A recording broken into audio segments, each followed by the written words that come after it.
모두에게 좋은 사람은 결코 나를 지킬 수 없다. 우리는 타인의 시선과 평가에 매우 민감하다. 누구에게도 미움받지 않기 위해 끊임없이 타인의 생각과 감정을 살피고 기대에 부응하려고 노력한다. 그러나 모두와 잘 지내려고 하는 사람은 자기 자신에게 좋은 사람이 될 수 없다. 나를 상대방에게 맞추려고 애쓰는 동안 내 감정과 욕구는 제대로 표현되지 못하고 이것이 누적되면 결국 마음이 고장나기 때문이다. 이 책은 나를 사랑하지 못하게 막는 과거의 상처나 단점, 괴로운 생각 등과 선을 긋고 나를 바라보는 방법에 관해 이야기한다. 독자들은 책에서 전하는 이야기를 통해 나 자신과의 경계를 바로 세우고 보다 나답게 살아가기 위한 초석을 다질 수 있을 것이다.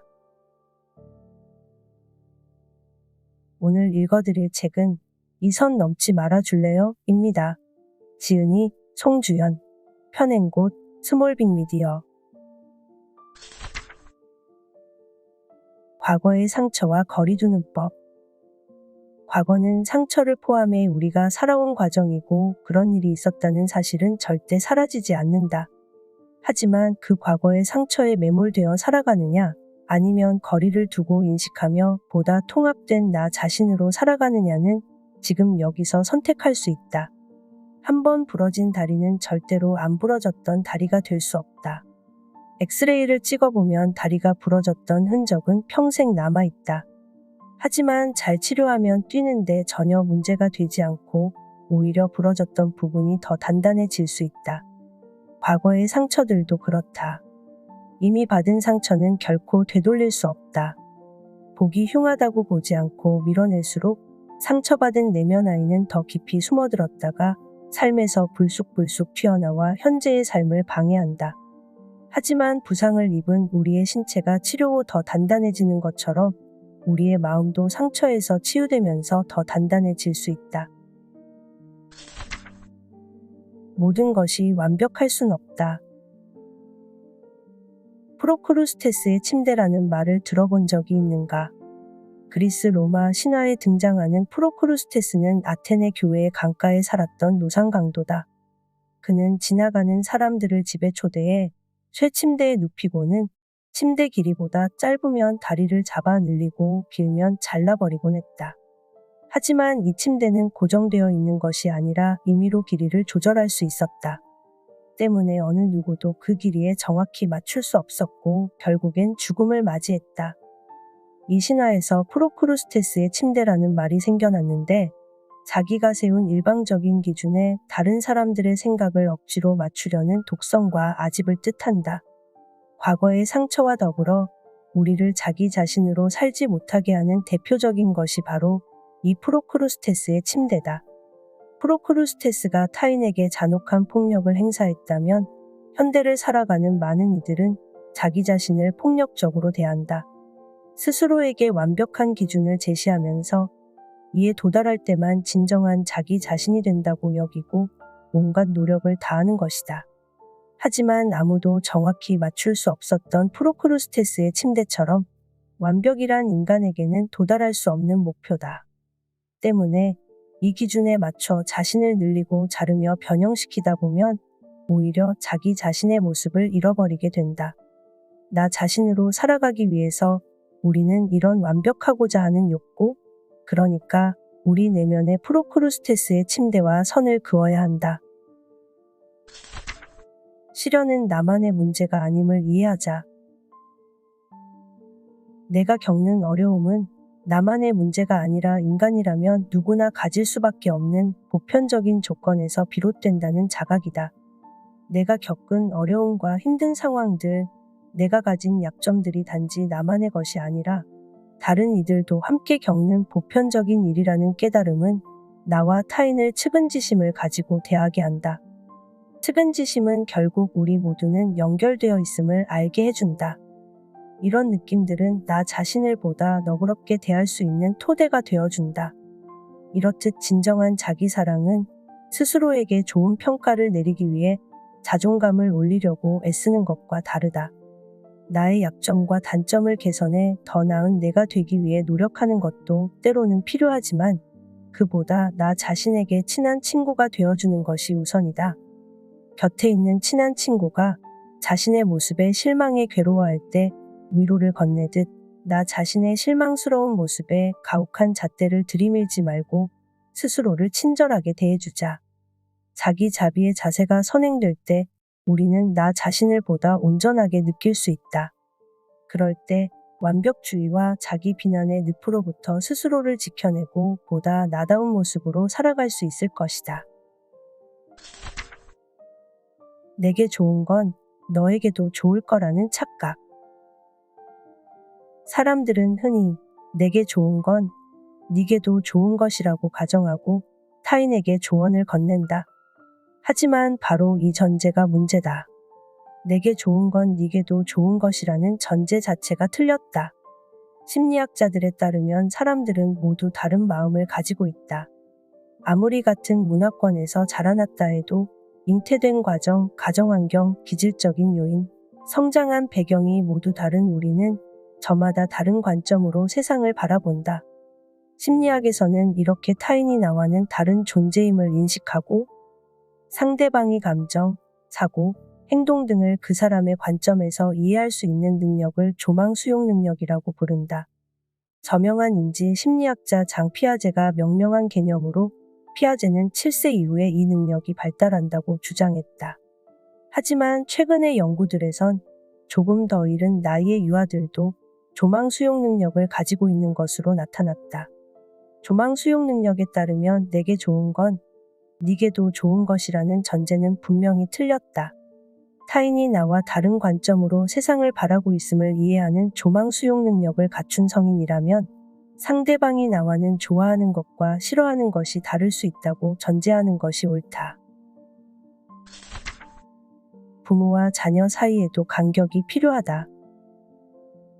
부모와 자녀 사이의 경계가 무너지는 것이 왜 문제가 될까? 아마 이렇게 묻고 싶은 독자들도 있을 것이다. 부모가 자녀에게 지대한 관심을 가지고 자신의 삶까지 희생해가며 아이를 돌보고 관리하면 좋은 거 아니냐고? 관리가 잘 된 아이들은 학교에서 문제를 안 일으키고 좋은 대학에 들어가 탄탄대로의 삶을 살아갈 텐데 그런 부모의 노력을 응원해줘야 하는 것 아니냐고 말이다. 하지만 나는 관리된 삶을 살아온 아이들이 성인이 되어 겪는 어려움, 그리고 그 아이들에게 그토록 정성을 쏟았던 부모들이 겪는 심리적 고통을 심리상담 현장에서 일해온 지난 15년간 거의 항상 보아왔다. 부모의 지극히 세심하고 철저한 보살핌을 받고 자라 성인이 된 사람들은 상담실을 찾아 대체로 이렇게 호소한다. 도대체 내가 누구인지 모르겠어요. 지금까지 부모님이 하라는 대로 다 하면서 살아왔는데 이게 정말 제가 원했던 삶인지 모르겠어요. 이처럼 자신의 마음과 상황을 인식할 수 있으면 그나마 나은 경우다. 무기력하고 우울하고 불안하고 때로는 폭식과 구토를 반복하는 정서적, 신체적 증상을 견딜 수 없어 상담실을 찾는 경우도 많다. 왜 이러는 건지 모르겠다며 상담실에 온 내담자들의 증상 뒤에는 대부분 부모와 분리되지 못한 삶이 있었다. 이들은 자신의 삶에 대해 홀로 결정을 내려야 하거나 부모 뜻에 반하고 싶을 때 너무나 두려운 나머지 몸이 아프거나 우울해지거나 불안해지곤 했다. 반대로 자신의 삶을 갈아 넣어 자녀들을 키워낸 부모들은 상담실을 찾아 이렇게 하소연한다. 아이한테 매일 서운하다는 생각이 들어요. 제가 그렇게 애써서 키운 걸 애가 몰라주는 것 같고 애는 컸는데 도대체 제 삶은 어디 있는 건지 뭘 위해 살아온 건지 후회돼요. 아이에게 몰두한 나머지 자기 삶의 주체가 되지 못한 공허함을 이렇게 말로 표현할 수 있는 부모들은 그래도 다행인 편이다. 성인이 된 자녀의 문제로 상담실을 찾는 상당수의 부모들은 자녀가 사회에 나가고 새로운 가정을 꾸리는 것을 무의식적으로 막아섰다. 대학에서 우수 학생으로 선정돼 교환학생으로 해외에 가는 딸을 보내기 싫다는 아버지, 딸을 자신의 곁에 두고 싶어 지인의 아들과 결혼시키려는 어머니, 며느리나 사위를 질투하는 부모들. 이들은 자신들의 공허한 마음을 잊고자 성인이 된 자녀들을 자신의 분신처럼 대하고 있었다. 부모가 아이의 삶에 몰두할 때 부모는 자신의 삶을 생각하지 않아도 된다. 반면 아이의 독립을 인정하면 부모는 자신의 삶으로 돌아와야 하고 스스로 삶을 책임져야 하는 불안과 맞닥뜨려야 한다. 때문에 부모들은 아이를 돌보는데 몰두함으로써 실존에 따른 불안을 피하고자 한다. 자녀 쪽에서도 독립이 두려운 건 마찬가지다. 부모로부터 독립해 홀로 살아간다는 것은 자신의 존재를 스스로 책임진다는 의미고, 이는 자녀에게도 실존적 불안으로 다가온다. 자신의 삶에 대한 책임을 부모에게 전가하는 것은 어쩌면 실존적 불안을 감내하는 것보다 쉬운 일일지도 모른다. 때문에 자녀들 역시 부모와 선을 긋는 게 두렵기만 하다. 답답하더라도 부모가 요구하는 삶을 살아내는 게 오히려 편하게 느껴진다. 이처럼 무의식적인 투사와 동일시 그리고 실존적 불안은 부모와 자녀가 서로를 독립된 존재로 바라보고 각자가 자기 삶의 주체가 되어 책임감 있게 살아가는 것을 방해한다. 즉 부모와 자녀의 경계를 흐려버리는 것이다. 하지만 이런 관계는 진짜 자기로 살고 싶은 보다 더 근원적인 욕구를 막아서기에 여러 가지 심리적 증상과 고통을 유발한다. 가족의 마음을 존중하는 법. 다른 가정과 비교해서 우리 가족은 화목하다. 민수 씨의 문장 완성 검사에는 분명히 이렇게 써 있었다. 상담 접수지에 적게 되어 있는 가족과의 친밀도에서도 그는 모든 가족과 매우 친밀하다고 적었다. 그런 민수 씨가 상담소를 찾은 것은 신경성 폭식증 때문이었다. 스트레스를 받으면 자신도 모르게 편의점에서 이것저것 사 먹다가 후회하고 손가락을 입에 넣어 구토를 하는 일이 종종 있다는 거였다. 직장 생활에도 만족하고 있다는 그가 먹고 토하는 일을 반복하는 이유는 무엇일까? 그는 대기업에 다니다 은퇴한 아버지와 주부인 어머니 그리고 대학생인 여동생과 함께 산다. 민수 씨의 가족에게는 매우 중요한 규칙이 하나 있다. 바로 저녁 식사를 함께 하면서 서로의 일상을 공유해야 한다는 것이다. 출장을 가거나 부득이한 회식이 있거나 야근 때문인 경우가 아니면 민수 씨의 가족은 늘 함께 모여 저녁 식사를 해야 했다. 민수 씨의 아버지는 가족이 화목하려면 대화를 많이 해야 한다는 신념을 가지고 있었고, 가족이 모두 모여 대화하는 저녁 식사 시간을 무척 중요시했다. 아버지는 자녀들이 귀가한 후에야 식사를 했고, 식사 자리에서 자녀들의 일상 이야기를 듣는 것을 몹시 좋아하셨다. 민수 씨는 이것이 자신의 가족을 화목하다고 표현한 이유라고 설명했다. 슬픈 일과 기쁜 일을 함께 나누며 서로에 대해 잘 알고 있는 가족이 자랑스럽다고도 했다. 그런데 이상하게도 가족의 화목을 말하는 그의 눈빛이 전혀 행복해 보이지 않았다. 때때로 그래서 전 친구들하고 늦게까지 놀아본 적이 없어요. 여자친구랑 여행 가고 싶은데 시도도 못 해봤어요. 라고 말하는 그의 말 속에선 억눌린 감정이 느껴지기도 했다. 나는 그에게 지금 화목하다고 말하는 그 표정이 행복해 보이지가 않는다고 말했다.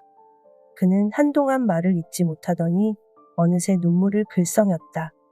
그리곤 진짜 속마음을 털어놓았다. 사실은 너무 답답해요. 가족의 화목이 중요한 건 알겠는데 숨이 막혀요. 어떨 땐 진절머리 나게 싫고 화가 나기도 하는데 가족을 이렇게까지 싫어해도 되나 싶어서 자꾸만 죄책감이 들어요. 이런 기분이 들면 저녁을 먹고 나서 편의점에서 과자를 잔뜩 싸와 방에서 꾸역꾸역 먹는 거죠. 먹고 토하고 나면 뭔가 좀 시원해지거든요. 그가 겪고 있는 폭식증의 원인은 너무나 화목한 가족이었다. 아니, 화목을 강요하는 가족이었다. 그는 화목한 가족에 숨이 막혔다. 그리고 그럴 때마다 죄책감을 느꼈다. 가족을 싫어하는 자기 자신이 이해가 되지 않았고 그런 기분이 들 때마다 먹고 토하는 것으로 해소해왔던 것이다. 도대체 그는 왜 화목한 가족 안에서 이처럼 답답함을 느꼈을까? 왜 그의 가족은 화목을 강요했을까? 바로 정신화가 잘 되지 않았기 때문이다. 정신화는 나와 타인의 마음을 성찰하듯 바라보는 능력이다. 즉, 나는 이래서 이렇게 생각하는구나 하고 자신의 마음을 조망하고 다른 사람 역시 저마다 다른 이유로 다르게 생각할 수 있겠구나라고 생각할 수 있는 능력을 말한다. 민수 씨의 괴로움은 그와 그의 아버지 모두가 정신화 능력을 제대로 발휘하지 못하고 있는 데서 연유했다고 볼 수 있다. 그의 아버지는 화목에 대한 자신의 생각을 진리인 것처럼 여기며 가족들을 대했다. 즉, 가족들이 자신과는 다른 마음을 가지고 있음을 간과하고 있었던 것이다. 이는 아버지 스스로가 가족의 화목에 대한 자신의 마음을 성찰해보지 않았기 때문일 것이다. 내 마음의 이유를 알지도 타인이 다른 마음을 가지고 있음도 이해하지 못했기에 화목이 강요되었던 것이다. 정신화가 안 됐던 건 민수 씨 역시 마찬가지였다. 민수 씨는 불편한 감정이 올라올 때 자신의 마음을 들여다보는 대신 먹는 것으로 감정을 잊고자 했다. 마음을 성찰하려 하지 않고 아버지처럼 생각하지 못하는 자신을 탓하기만 했던 것이다. 그 역시 자신과 아버지가 다른 마음을 가지고 있다는 사실을 완전히 잊고 있었다.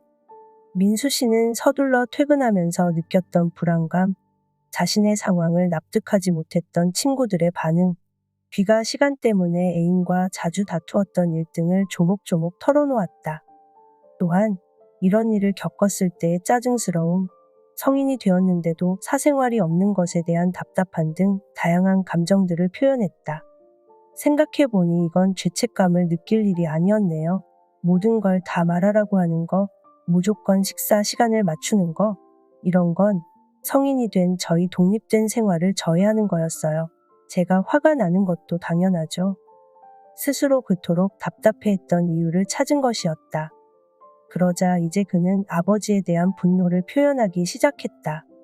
어릴 때부터 아버지의 기준에 맞춰야만 했던 일들을 하나하나 떠올렸고 억울하고 화난 마음을 토로했다. 여러 회기에 걸쳐 나는 그런 당신의 마음은 모두 옳다는 자세로 그의 이야기를 들어주었다. 나의 이런 메시지가 전해졌는지 그의 분노는 자신의 마음에 대한 성찰로 옮겨졌다. 그는 자신이 얼마나 독립된 한 사람으로 자기 삶의 주인이 되어 살기를 바랐었는지를 깨달아갔다. 민수 씨는 문득 이렇게 물었다. 대체 아버지는 왜 그러셨을까요? 바로 이거였다. 자기 마음을 성찰한 그는 이제 아버지의 마음을 이해하고 싶어 했다. 그는 자신의 마음의 이유가 있었듯 아버지의 마음에도 어떤 이유가 있었을 것이고 이로 인해 그토록 저녁 식사에 집착하게 되었을 것이라 생각했다. 마침내 정신화 능력을 발휘하기 시작한 것이다. 이렇게 상담이 진행되면서 폭식의 빈도는 점차 줄어들었다. 내 마음의 이유를 알아내고 이를 수용한 것은 답답함과 죄책감을 해소해 주었고 아버지의 마음에도 나름의 이유가 있음을 기억한 것은 분노를 줄여주었다. 이런 감정들의 배출구였던 폭식증이 사라진 것은 당연했다. 민수 씨는 어느 날 저녁 가족들과의 식사 시간에 상담에서 알게 된 것들에 대해 이야기를 했다. 그의 아버지는 무척이나 놀라며 그 식사 시간 내내 아무 말씀도 하지 않으셨다. 다음 날 아침 아버지는 그에게 다가와 자신의 이야기를 털어놓았다. 아버지의 아버지, 그러니까 민수 씨의 할아버지는 외도를 하셨고 그 때문에 집에 들어오지 않는 날이 많았다고 했다. 아버지의 어머니, 민수 씨의 할머니는 늘 우울한 모습으로 저녁 식사를 했고 민수 씨의 아버지는 그런 저녁 시간이 무척이나 싫었다고 했다. 그러던 중 친구 집에서 잔 적이 있었는데 그날 온 식구가 다 모여 자신의 일상을 나누며 식사하는 그 가족의 모습이 너무나 부러웠단다. 아버지는 그때 결혼하면 반드시 온 가족이 모여 저녁 식사를 하는 화목한 가정을 꾸리리라 다짐했다. 가족끼리 함께 식사를 하며 모든 것을 나누면 행복을 지켜갈 수 있으리라 믿었던 것이다. 아버지는 그에게 자신의 이런 이야기를 들려주며 내가 너무 내 방식대로만 생각한 것 같다며 미안하다고 사과하셨다. 그의 정신화한 태도가 아버지의 정신화를 촉진했던 것이다. 그렇게 각자의 마음에는 이유가 있고 서로 다른 마음을 지니고 있음을 확인한 부자는 서로의 마음을 존중해주는 게 진정한 화목이라 결론지었다. 나의 마음을 이해하고 타인의 마음에도 나름의 사정과 이유가 있음을 이해하는 정신화 능력은 이처럼 부모와 자녀 사이에 적절한 선을 만들어준다. 이는 서로를 적당한 거리에서 바라보며 독립된 한 사람으로 대하게 한다. 정신화 능력을 갖춘 사람은 나의 마음과 타인의 마음을 성찰할 수 있다. 또한 서로의 다름을 인정하고 수용하기 때문에 쓸데없이 타인의 감정에 책임을 지거나 불필요한 죄책감을 떠안지도 않는다. 물론 자신의 마음에 대한 책임을 타인에게 떠넘기지도 않는다. 정신화 능력을 키우려면 민수 씨가 그랬듯 우선 자신의 마음을 바라볼 줄 알아야 한다. 바라보는 것은 어떤 생각이나 감정에 매몰되어 있을 때는 불가능하다. 나의 마음을 적당한 거리를 두고 관찰하는 것이 우선이다. 내 마음을 이해하고 나면 타인의 마음을 받아들이는 폭 또한 넓어진다. 민수 씨가 아버지의 다른 마음을 이해할 수 있었듯 말이다. 그리고 이런 태도가 타인에게 전달되면 상대방의 정신화도 촉진할 수 있다. 정신화 능력을 회복하는 일은 서로를 있는 그대로 존중하고 존중받는 관계의 기초가 되어줄 것이다.